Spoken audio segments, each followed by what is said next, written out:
Hello guys, আপনাদের জন্য নিয়ে আসলাম আকর্ষণীয় বাইসেপস কার্ল ওয়ার্কআউট। অনেকগুলো ওয়ার্কআউট বাইসেপসের একত্রে নিয়ে আসছি। যুবকদের ক্রাশ, হ্যাঁ, প্রত্যেকটা পুরুষেরই ক্রাশ যে বাইসেপ বড় হবে, ট্রাইসেপস বড় হবে, মার্সেলগুলো একটু ভিজিবল হবে, সবাই একটু দেখবে। তো সবাই একটু দেখেন কিভাবে করি বাইসেপ বার এক্সারসাইজটা করলাম। সবাই চেষ্টা করবেন এই ফর্মে করার জন্য, দেখবেন আপনাদের বাইসাপগুলো অনেক সুন্দর হবে, গ্রো হবে। হ্যাঁ, তারপর এটা হচ্ছে আপনার বাইসাপের আপনার বসে কেবল কার্ল। তো এভাবে প্রত্যেকটা ওয়ার্কআউট আপনারা করার চেষ্টা করবেন, দেখবেন আপনাদের বাইসাপগুলো মাশাল্লাহ অনেক সুন্দর হবে, অনেক আকর্ষণীয় হবে এবং সবার সামনে আপনি চলতে পারবেন খুবই সুন্দরভাবে। সবাই বলবে, না ঠিক আছে ভাইয়া, সেই সেই, হ্যাঁ, এরকমই বলবে। তো আশা করি আপনারা বুঝতে পারছেন। বাইসাপস ট্রাইসাপস প্রত্যেকটা পুরুষেরই একটা চাহিদা থাকে।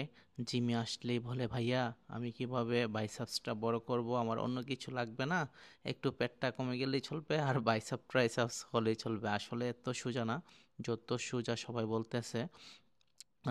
দেখতে মনে হয় খুবই সহজ, কিন্তু এতটাও আবার সহজ না।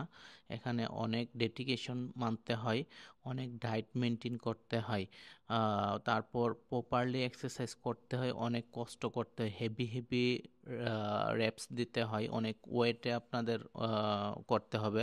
যদি ওয়েট বেশি না নেন কিন্তু আপনাদের মাসেলগুলো গ্রো হবে না। কারণ মাসেলের টিস্যু যতক্ষণ পর্যন্ত আপনার না ভাঙবে, হ্যাঁ, ততক্ষণ পর্যন্ত কিন্তু আপনাদের মাসেলগুলা বড় হবে না। আমরা যখন ব্যায়াম করি, এই যে এখন করতেছি জিগজ্যাগ বারের মাধ্যমে বাইসেপ কার্ল, দেখেন এটা করার ফলে আমার কি হচ্ছে, বাইসেপসের যে টিস্যুগুলো আছে না, টিস্যুগুলা ভেঙে যাচ্ছে। তো এই টিস্যুগুলা কিন্তু আবার 32 থেকে 72 ঘন্টার ভিতরে আবার রিকভারি হয়ে যায়। রিকভারি হয়ে কি হয়, আরও স্ট্রংভাবে টিস্যু গঠন হয় এবং ওইখানে মাসেল তৈরি হয়। তো অবশ্যই আপনারা এই জিনিসগুলো রাখবেন, আর ওই সময়টার মধ্যে প্রপারলি রেস্ট করতে হবে এবং প্রোটিন জাতীয় খাবার বেশি খেতে হবে। প্রোটিন জাতীয় খাবার না খেলে কিন্তু আপনাদের বাইসাপ বলেন, ট্রাইসাপ বলেন, চেস্ট বলেন, কিচ্ছুই কিন্তু আপনাদের হবে না। এখন একটু পোজিং নেওয়ার চেষ্টা করলাম আর কি, সিম্পলি পোজিং আর কি, এমনিতে কোনো কম্পিটিশনের পোজিং না।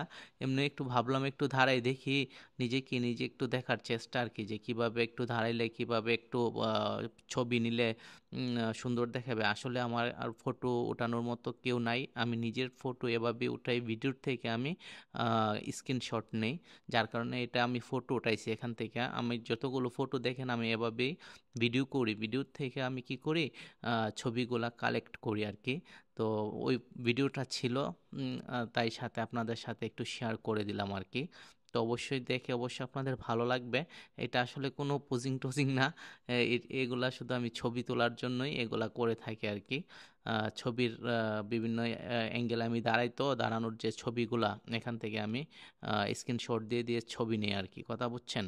তো অন্য কিছু ভাববেন না। যারা এখানে অনেকেই আছেন ফিটনেস লাভার এবং যারা কোচও আছেন, অবশ্যই বলতে পারেন এগুলা কোনো পোজিং না, এগুলা শুধু আমি পিকচার নেওয়ার জন্যই